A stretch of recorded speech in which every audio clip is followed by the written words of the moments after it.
Shalom, amados. Vamos continuar nosso estudo, as nossas meditações sobre a volta de Cristo. E já vimos que há um propósito. Jesus, primeiro, ele prometeu.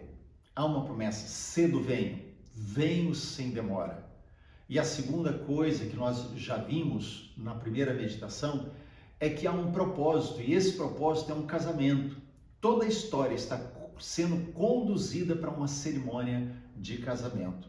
E isso é importante termos em mente, para que a gente possa compreender os acontecimentos e entendermos o que Deus está fazendo nos nossos dias, como Deus está se movendo no meio de toda essa história.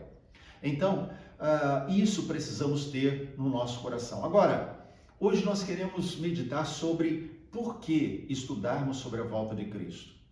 Por que nós devemos dedicar esse tempo estudando a volta de Jesus?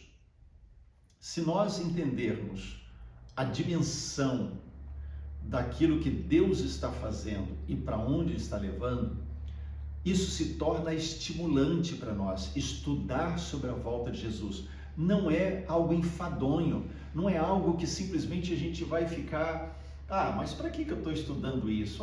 Se Jesus vier, não. É fundamental nós compreendermos que Deus está fazendo algo nos nossos dias, Ele está conduzindo a história e em que momento da história nós estamos, para estarmos então preparados para quando Ele vier. Então, antes de entrarmos no estudo de hoje do porquê estudar sobre a volta de Jesus, vamos orar. Pai, nós queremos pedir Tua graça sobre nós, pedir a Deus que o Senhor nos habilite, trazendo revelação, trazendo a Deus um abrir de olhos no nosso coração, para que a gente possa compreender aquilo que o Senhor deseja nos revelar hoje. Eu peço que o Senhor fale conosco em nome de Jesus. Amém. Muito bem. A geração da volta de Jesus, ela é uma geração que vai viver eventos sem precedentes. Porque quando nós olhamos para a Bíblia, a gente vai ver uma coisa. A Bíblia fala sobre os acontecimentos, sinais se intensificando. Eles acontecem. O que está acontecendo hoje sempre aconteceu, só que eles são mais espaçados. Mas de repente nós vemos as coisas se intensificarem. São as dores de parto que Jesus falou. Então, os acontecimentos serão sem precedentes pela quantidade e pela intensidade com que eles vão acontecer. A primeira coisa a destacar é que as pressões do mundo, elas vão se tornar cada vez maiores. Elas serão intensas, principalmente contra a igreja. As pessoas e os sistemas vão gerar cada vez mais pecado sobre o mundo, vão trazer cada vez mais trevas sobre o mundo. Quando eu falo sistemas, eu quero dizer o seguinte: todo ajuntamento humano, mesmo que seja apenas um grupo pequeno, mas quando falamos de cidades, nações, sabemos que são regidas por sistemas: sistema educacional, sistema de segurança, sistema religioso, sistema político, enfim, são vários sistemas que regem ou que conduzem a vida das pessoas daquela localidade. Então, esses sistemas, eles não são ruins em si mesmos, mas eles se tornaram malignizados por causa do pecado. Então, o sistema que deveria ser de bênção se torna maldição, ou caminho, ou instrumento de maldição. Então, por exemplo, o sistema de saúde, que deveria abençoar e deveria trazer bem-estar para as pessoas, é um sistema que hoje privilegia alguns e permite que outros fiquem sem assistência. Então, uma pessoa que vai às vezes fazer um exame necessário grave para identificar alguma enfermidade grave, espera às vezes meses. E conhecemos casos, talvez você conheça também, de pessoas que morreram esperando marcar uma consulta para fazer o exame para ver se era doença e morre daquela doença sem ter sido atendido. Então, o sistema que deveria ser abençoador se torna maligno. Ao mesmo tempo, você vê pessoas poderosas, pessoas que têm posição de relevância, vão em hospitais de primeiro mundo no nosso país, lá são atendidos de graça, porque é SUS, e furam fila. O sistema malignizado. Então, quando a gente olha para isso, pessoas e o sistema estarão trabalhando nesse tempo cada vez mais intensamente para produzir a injustiça, o pecado e trazer trevas sobre todos. Mas também o tempo do fim, a geração do fim, vai experimentar algo que é glorioso, que é um derramar do Espírito. A Bíblia nos fala sobre a chuva temporânea, a chuva serode, a chuva do seu tempo e a chuva fora do tempo, que vai complementar para a colheita final. Então nós lembramos que lá no Pentecostes o Espírito Santo foi derramado e foi o envio do Espírito prometido por Jesus. Então, quando o Espírito Santo veio e foi derramado sobre aqueles primeiros cristãos, houve uma colheita extraordinária. Só no primeiro dia, 3.000 almas agregaram à igreja. Toda Jerusalém foi sacudida pela palavra. Os apóstolos foram pregando, os discípulos sendo dispersos, até por perseguição, mas foram chegando nos lugares e levando a palavra onde eles chegavam. E quando nós vemos isso, Pentecostes nos fala o que? Colheita. E aí nós olhamos para o final e vemos a Bíblia nos falando da chuva final, a chuva serôdia, aquela que vem depois, que vai trazer o vigor para a plantação, para ela produzir os frutos que ela precisa produzir. E então dizemos que a geração da volta de Jesus será a geração que vai experimentar um derramar do Espírito sem precedentes, exceto Pentecostes. Todo o mover que nós já vimos, avivamento de Azusa, no país de Gales e tantos outros que nós vemos no passado, moveres de Deus no nosso tempo, nada disso se compara ao que Deus está preparando para a colheita final. Agora, quando nós pensamos nesse tempo do fim, se intensificando todas essas coisas e acontecendo isso, ou seja, ao mesmo tempo que a maldade aumenta, o pecado aumenta, também o Espírito começa a trabalhar a igreja, despertar a igreja para que haja um avivamento. Então, nós poderíamos dizer assim, são duas forças antagônicas, não se misturam.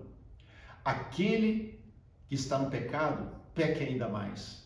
Aquele que está sendo santificado, santifique-se ainda mais. Então, são forças antagônicas, elas não vão conseguir se conciliar até que haja a ruptura plena, completa, total, definitiva. Então, essas duas coisas no tempo do fim, para a geração do tempo do fim. Bom, para clarear tudo isso que a gente está falando, que a gente quer ver hoje, sobre a importância de estudar, então, a escatologia, a volta de Jesus, eu quero ver com vocês um texto que para mim ele é revelador.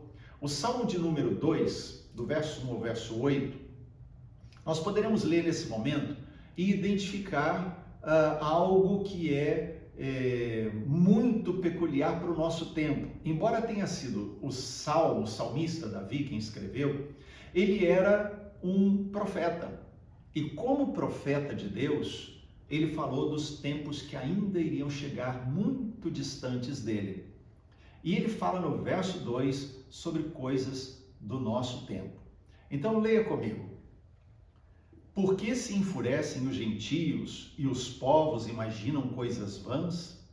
Os reis da terra se levantam e os príncipes conspiram contra o Senhor e contra o seu ungido.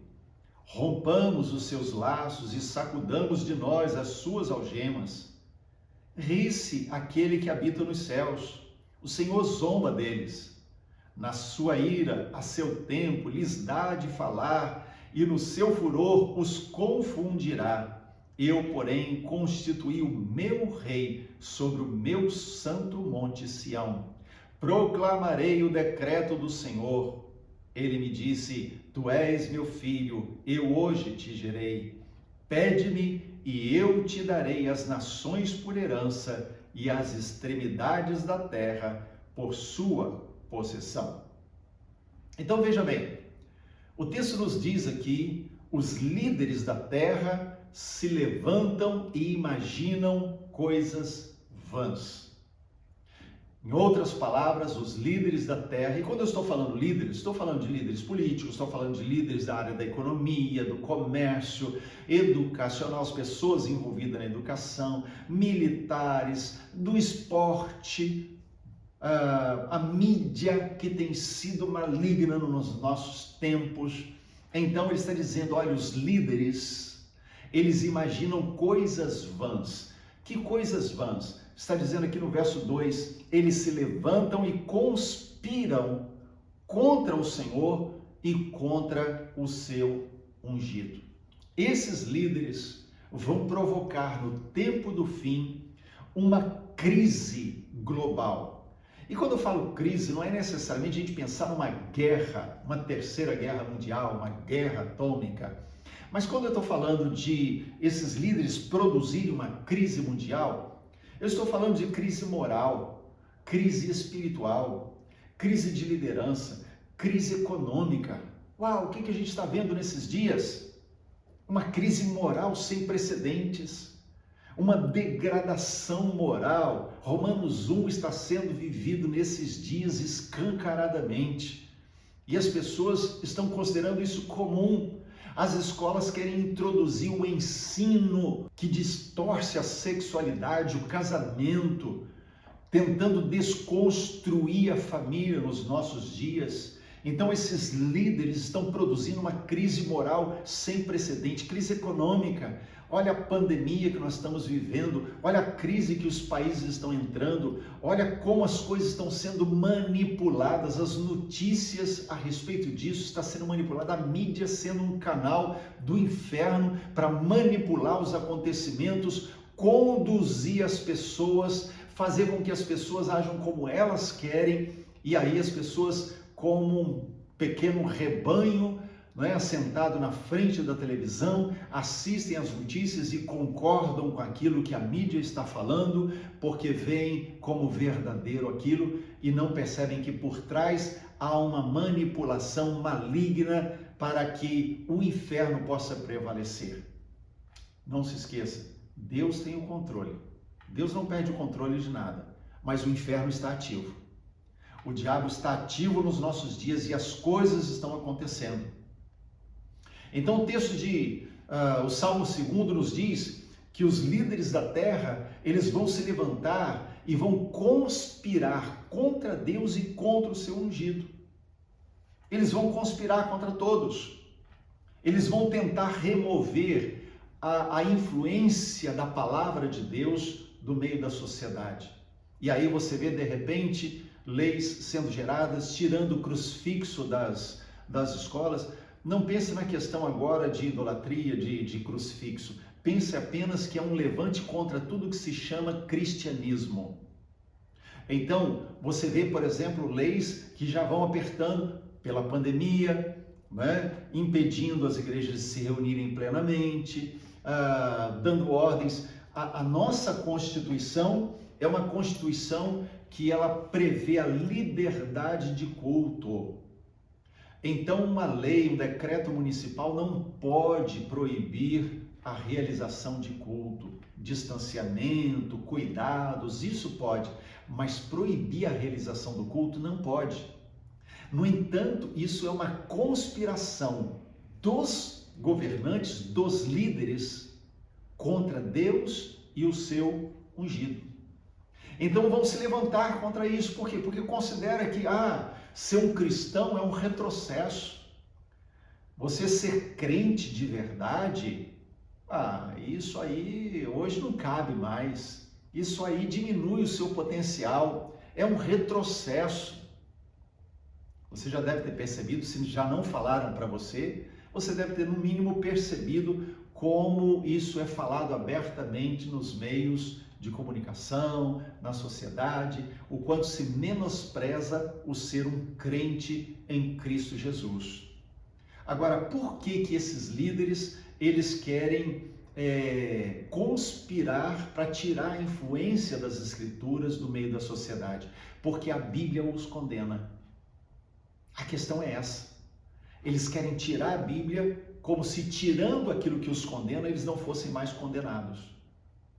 Então veja, por exemplo, João capítulo 12, no verso 48, Jesus ele fala assim para aqueles que estavam ouvindo: quem me rejeita e não recebe as minhas palavras, tem quem o julgue.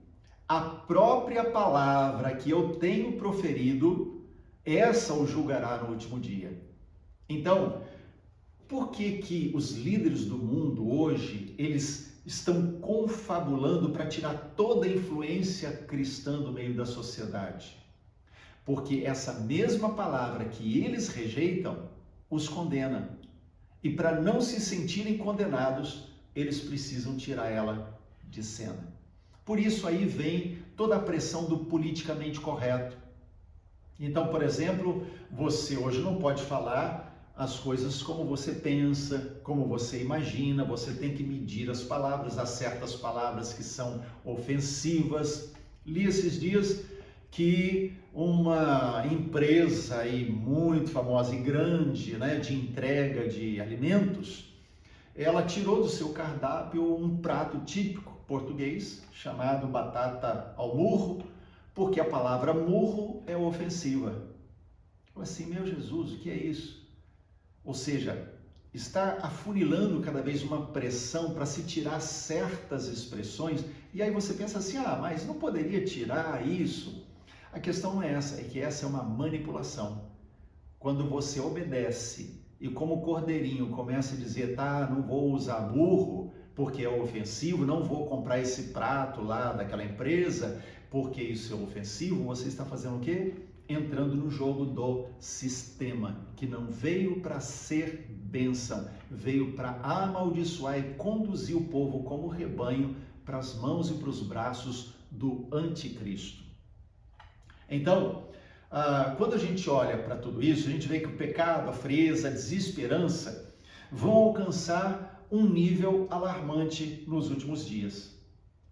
E aí a gente pode ver nos nossos dias isso acontecendo com grande intensidade, O pecado se avolumando, a frieza das pessoas, o distanciamento, o que está provocando? A falta de interesse de uns pelos outros. O acostumar-se a não estar mais em família, o acostumar-se a não ter mais calor humano, a gostar de ficar distante. Isso, querido, veja bem, isso aparece muito, por exemplo, em muitos crentes, que hoje estão dizendo assim, eu não sinto falta de estar no culto. Para mim está muito bem assim, se continuar assim, continuar assistindo pela internet, para mim está muito bom. Eu não sinto falta de estar lá. Sabe quem diz isso? São as pessoas que já esfriaram o coração. Vão ter um palavreado, um discurso, uma narrativa espiritual, mas o simples fato de não sentir a necessidade de estar reunido como corpo já mostra que perdeu a visão do cabeça. O cabeça, Jesus, tem um corpo, esse corpo se chama igreja e essa igreja se reúne. Uma pessoa sozinha, ou mesmo ela em família, em casa, ela não será igreja se ela pode se reunir. Quando há perseguição é outra história. Quando há perseguição é outro momento e Deus permite perseguição. Agora, a grande questão é, eu posso me reunir, mas eu não quero me reunir. Então, isso mostra que o coração já se esfriou. Isso está se espalhando e muitos cristãos estão entrando no jogo do sistema e do anticristo. A desesperança, Quantas pessoas estão com o coração pesado, triste, perderam amigos, perderam pessoas chegadas, pessoas próximas morreram por causa dessa epidemia, dessa pandemia, Isso que está assolando o mundo. Então, quando a gente vê isso, a gente diz, olha, a coisa está ficando cada vez mais intensa. Agora, existe uma consequência desse aumento de pecado, dessa frieza do coração, da desesperança. A queda do amor e a queda da fé. A queda do amor e a queda da fé. Então, as pessoas vão perder o interesse umas pelas outras. E elas vão perder a fé, porque a fé, ela é aquecida também pela comunhão dos irmãos, quando estão juntos. Telefonema pode ser bom, mas eu estar juntos que aquece a fé. Bom, aí quando a gente olha isso, a gente vê Paulo, o apóstolo Paulo, nos advertindo a respeito dos últimos tempos. E ele dizendo que serão tempos difíceis. Lá na sua segunda carta a Timóteo, capítulo 3, nos versos de 1 a 5, Paulo está falando sobre esse tempo difícil. Ele diz, olha, sabe, porém, que nos últimos dias sobrevirão tempos difíceis. Como assim tempos difíceis? Aí ele começa a descrever, os homens serão egoístas, pensando só em si.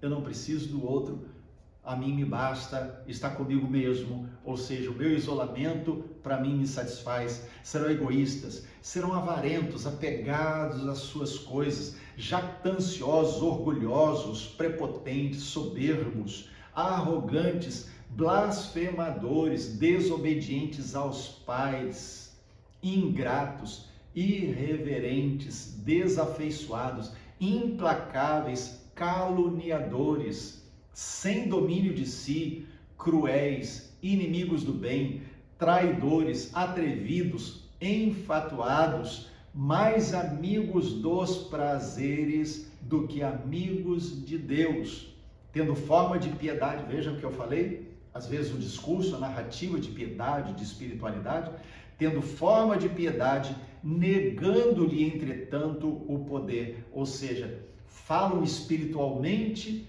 mas na verdade a sua prática acaba não sendo real. Ela não revela aquilo que crê, ou seja, se o que eu creio não se traduz na minha prática, eu não creio. Então, é isso que vai aparecer. E ele diz, foge desses. Aí na sua primeira carta, a gente voltaria, lemos na segunda carta a Timóteo, agora na primeira carta, no capítulo 4, verso 1, ele diz, ora, o Espírito afirma expressamente que nos últimos tempos, alguns apostatarão da fé por obedecerem a espíritos enganadores e ensinos de demônios. Veja só, ele está dizendo, os últimos dias serão difíceis. Haverá muito mau comportamento, haverá malignidade nos corações, haverá um distanciamento cada vez maior entre a fé e a prática, entre o que se diz e o que se faz. Então isso será uma característica. Ele diz, olha, e isso vai trazer uma outra consequência, apostasia. Muitos apostatarão. E a apostasia, ela não é aquela pessoa que simplesmente, ela deixou de ir na igreja e se perdeu e tal. Não, é aquela pessoa que deliberadamente está dizendo, eu não quero, eu não preciso de Jesus. Isso é o extremo. Então o tempo vai influenciar e as pessoas aos poucos vai se esfriando. E à medida que ela vai esfriando, ela vai dizendo para si mesma, não preciso de Jesus. Não quero o noivo, não tenho interesse nele. Eu prefiro os meus prazeres do que ele. É isso que ele está dizendo aqui. Lá em Lucas capítulo 18, verso 8, Jesus diz, quando vier o Filho do Homem, achará porventura fé na terra? Quando vier o Filho do Homem, achará porventura fé na terra? Quanto você tem estudado da Bíblia? Quanto você tem lido da palavra? A palavra de Deus alimenta a nossa fé, ela fortalece a nossa fé, a comunhão com os irmãos estimula a fé. Como você tem feito para manter a sua fé? Aqui diz, quando vier o Filho do Homem, porventura, achará fé na terra? Em Mateus 24, verso 12, Jesus diz, e por se multiplicar a iniquidade, o amor se esfriará de quase todos. Quase todos, ainda bem que não são de todos. Agora imagina isso se multiplicando. Hoje nós temos mais pessoas sobre a terra, vivendo sobre a terra, do que em toda a história anterior, desde o início. Então imagina isso por essa dimensão de quase 8 bilhões de pessoas vivendo sobre a terra. Então, precisamos estar atentos. Jesus prometeu, ele está voltando, ele virá, ele cumprirá isso. Há um propósito e o propósito final é um casamento e nós temos que participar desse casamento, mas Jesus deixa claro uma coisa: quem vai participar são aqueles que tiveram suas vestes lavadas, remidas pelo sangue do Cordeiro e mantiveram as suas vestes assim. As pessoas do mundo nunca vão entender essas coisas. Elas vão tentar explicar os acontecimentos, mas elas não vão entender. Não vão entender o nosso comportamento como crente, não vão entender as nossas posições. Elas vão nos considerar extremistas, elas vão nos considerar pessoas que são retrógradas, pessoas que vivem num passado, numa teoria que já foi vencida. É isso que você vai ver. Elas não vão entender, mas Deus está equipando a sua igreja para que a gente possa compreender o que está acontecendo. Deus está equipando a sua igreja para a gente compreender os eventos desse tempo do fim. Eu creio firmemente que nós somos a geração da volta de Cristo. Nós somos a geração que vai receber o Cordeiro, que vai se encontrar com Ele nas nuvens. Bom, eu quero destacar para vocês 4 coisas que estarão acontecendo nesse tempo. E elas têm a ver com o Salmo 2, né? Porque o Salmo 2, ele nos descreve um pouco isso. Tem a ver com o Salmo 2 e também com aquilo que Jesus descreveu como sinais do tempo do fim. Então vamos lá, a primeira coisa é o medo. Em Lucas capítulo 21, no verso 26, diz assim: haverá homens que desmaiarão de terror. Espera aí, esses homens desmaiarão de terror pelas coisas que sobrevirão. Isso quer dizer que as coisas que vão acontecer vão gerar medo, muito medo. O que é que você tem visto nos nossos dias? As pessoas aterrorizadas com uma doença, com um vírus minúsculo que não se pode ver a olho nu. Terror sendo espalhado. Mas não é só isso, nós estamos falando de uma realidade nossa, Brasil. Mas se a gente vai para fora, se a gente ouve as notícias, você começa a descobrir como muitos cristãos estão sendo aterrorizados no outro sentido, porque são perseguidos, muitos perdendo a vida. E a mídia que está sendo malignizada não noticia quantos cristãos estão perdendo a vida, perseguidos em países fechados e ninguém fala nada. Estamos vivendo tempos difíceis, tempos de terror. A segunda coisa que eu quero chamar a atenção, que é parte dos sentimentos que vão dominar o mundo nesses últimos tempos, é a ofensa. Lá em Mateus 24:10, nos diz que nesse tempo muitos hão de se escandalizar. A palavra escandalizar aqui, ela também pode ser traduzida por serão ofendidos ou se sentirão ofendidos. Veja, hoje há pessoas que estão se afastando das igrejas por causa de ofensa. E por quê? Porque elas se sentem magoadas, feridas, sentidas, porque alguém falou alguma coisa, porque o pastor fez isso, porque o pastor não fez aquilo, porque os irmãos isso, os irmãos aquilo, e se afastam. Por isso tem aumentado cada vez mais o número de desigrejados. São pessoas dodóis que estão fora dos templos da comunhão dos irmãos, porque foram atingidos pela ofensa. Ele está dizendo que nos últimos dias muitos se sentirão ofendidos. Nós precisamos tomar cuidado sim com o que falamos para não ofender. Nós precisamos tomar cuidado porque Jesus também chamou atenção para nós no sentido de que ai daqueles por quem vem a ofensa, o escândalo. Mas ao mesmo tempo que nós precisamos cuidar para não ofender o outro, precisamos tomar cuidado também com a seta maligna da ofensa, em que ao nos sentirmos ofendidos, nós ficamos tão feridos na alma que nós nos fechamos. E aí isso provoca uma reação, às vezes em cadeia. Toda pessoa ofendida, ela vai procurar outras pessoas ofendidas. Isso é da natureza humana. uma pessoa ofendida, uma pessoa que está magoada, uma pessoa que está insatisfeita com a sua liderança, está insatisfeita com uma outra pessoa, com o irmão, enfim, essa pessoa vai encontrar outros ofendidos. Por quê? Porque eles falam a mesma língua e vão começar a fermentar entre si essa ofensa. E então isso vai gerar a raiz de amargura em seus corações, esfriará a sua fé e a longo prazo os levará para longe da comunhão do Senhor. Então, a ofensa é algo que vai se intensificar nos últimos dias. A terceira coisa que eu quero destacar é o desejo.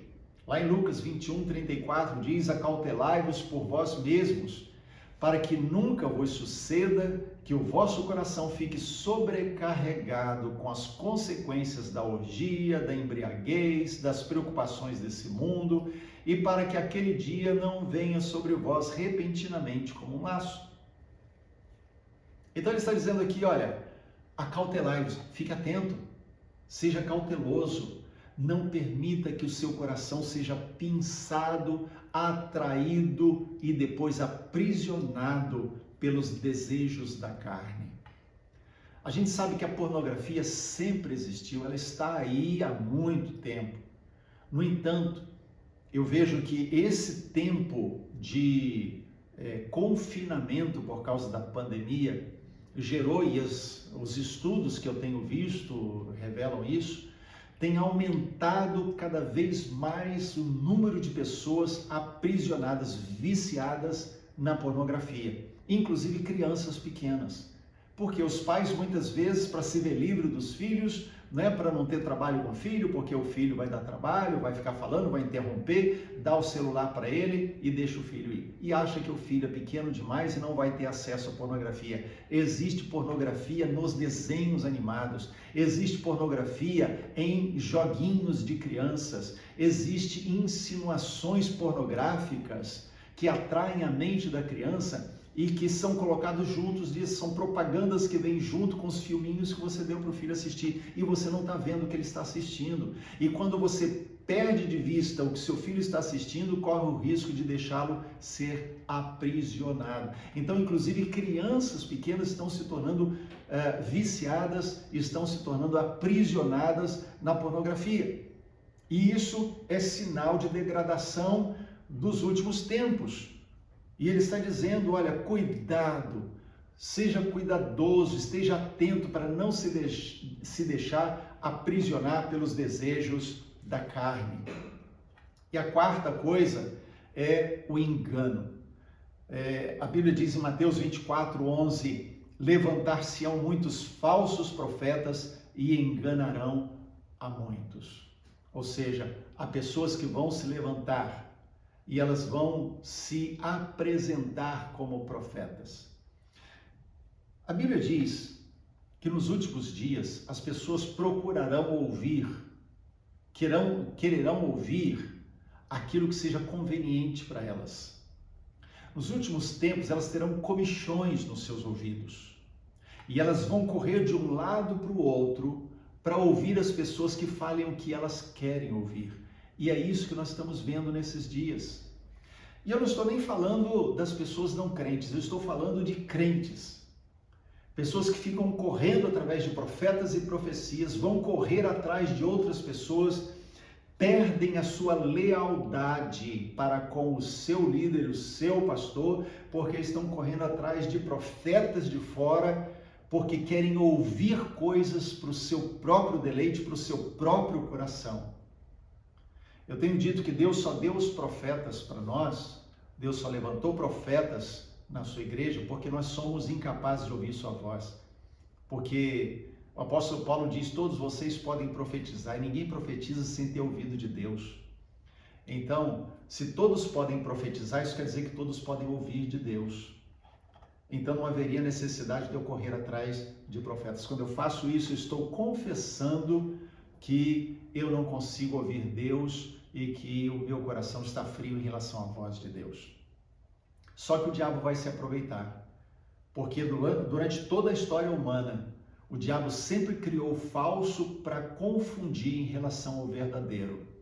Por isso a Bíblia diz que surgirão os falsos cristos, os falsos ungidos. E aqui ele está dizendo os falsos profetas. Então, os falsos que se apresentarão como se fossem mensageiros de Deus vão aparecer e muitos crentes vão deixar os verdadeiros porque estão com um olhar crítico para eles e vão começar a correr atrás daqueles que são os falsos porque aos seus olhos parecem bons. A outra coisa é que nós precisamos destacar é que tudo isso vai produzir um resultado de esfriamento. São sentimentos, emoções, coisas que vão se intensificar no coração humano e vai produzir, então, a apostasia dos últimos tempos. O apóstolo Paulo, escrevendo sua segunda carta aos Tessalonicenses, no capítulo 2, verso 3, ele diz assim, olha, ninguém de maneira nenhuma vos engane, porque não será assim sem que antes venha a apostasia. Ele está dentro de um contexto em que ele vai falando sobre a volta de Jesus, sobre o surgimento do homem da iniquidade, o anticristo. Ele está dizendo, olha, essas coisas vão acontecer, mas um sinal muito forte de que vocês estão vivendo o tempo do fim é a apostasia. Ou seja, o esfriamento das pessoas e elas começando a trocar Jesus por outras coisas. Paulo está dizendo para ele assim, ninguém vos engane. Então, cuidado, o espírito de engano, ele vai estar atuando fortemente no tempo do fim. Espírito de engano. O espírito de engano vai atrair muitos crentes. A Bíblia e Jesus, os apóstolos, os profetas do Velho Testamento, eles nos falam a respeito desses sinais como algo que vai se acelerar. São coisas que vão acontecer muito rapidamente e intensamente nos últimos dias. Mas nós podemos caminhar para a conclusão do nosso estudo de hoje dizendo que a geração que vai ver Jesus voltar é a geração que vai ver os sinais que Jesus apontou acontecendo. Então veja, é importante a gente estudar a escatologia porque assim a gente fica sabendo, peraí, o que Jesus falou sobre a sua volta? Quais são os sinais que ele disse que deveriam acontecer? Então Jesus descreve ali 22 sinais que a gente pode enumerar nos evangelhos como sendo coisas que vão acontecer quando for a última geração. Algumas dessas coisas vão acontecer bem antes, mas elas vão se intensificar quando chegar o tempo. Mateus 24, do 33 ao 36, Jesus ele fala, olha, igualmente, quando vides todas essas coisas, sabei que ele está próximo às portas. Quando vides todas essas coisas. Não é quando você vir uma, depois você vê a outra, depois você vê a outra. Não. Quando você estiver vendo essas 22 coisas acontecendo, ele está às portas. E ele diz ainda, não passará essa geração sem que todas essas coisas aconteçam. Porém, o dia, a hora, ninguém sabe. Mas uma coisa você pode saber, que está vivendo a última geração. Porque você está vendo os acontecimentos. Você está vendo os sinais, eles estão revelando isso.